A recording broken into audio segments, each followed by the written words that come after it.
ईश्वर ने कहा, मुनिपुंगव, अब मैं उसी प्रकार विशोक सप्तमी व्रत का वर्णन कर रहा हूँ, जिसका अनुष्ठान करके मनुष्य इस लोक में कभी शोक को नहीं प्राप्त होता। व्रती को चाहिए कि वह माघ मास में शुक्ल पक्ष की षष्ठी तिथि को दातून से दांतों को साफ करने के बाद काले तिल मिश्रित जल से स्नान करे और तिल चावल की खिचड़ी का भोजन करे। फिर उपवास का व्रत लेकर ब्रह्मचर्य पूर्वक रात में शयन करे। प्रातः काल उठकर स्नान जप आदि नित्य कर्म करके पवित्र हो ले। फिर स्वर्ण निर्मित कमल को स्थापित कर अर्काय नमः इस मंत्र का उच्चारण करते हुए लाल कनेर के पुष्प और 2 लाल रंग के वस्त्रों द्वारा सूर्य की पूजा करे और ऐसा कहे, आदित्य, जैसे आपके द्वारा यह सारा जगत सदा शोकरहित बना रहता है, उसी प्रकार मुझे भी प्रत्येक जन्म में विशोकता और आपकी भक्ति प्राप्त हो। इस प्रकार षष्ठी तिथि को भगवान सूर्य को पूजा कर ब्राह्मणों का भी भक्ति पूर्वक पूजन करना चाहिए। फिर रात्रि में गोमूत्र का प्राशन कर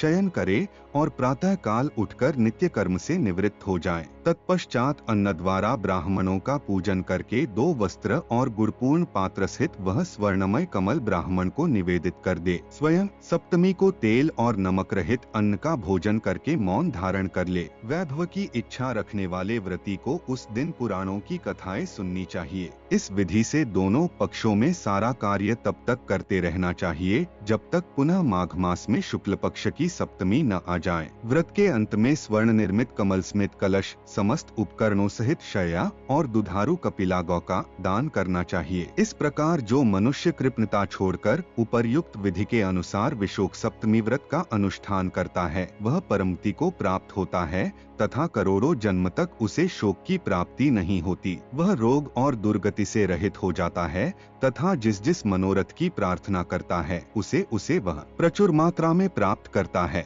जो व्रती निष्काम भाव से अनुष्ठान करता है वह परब्रह्म को प्राप्त होता है। जो मनुष्य इस विशोक सप्तमी व्रत की कथा या विधान को पढ़ता अथवा श्रवण करता है वह भी इस लोक में कभी दुखी नहीं होता और अंत में इंद्रलोक को प्राप्त होता है।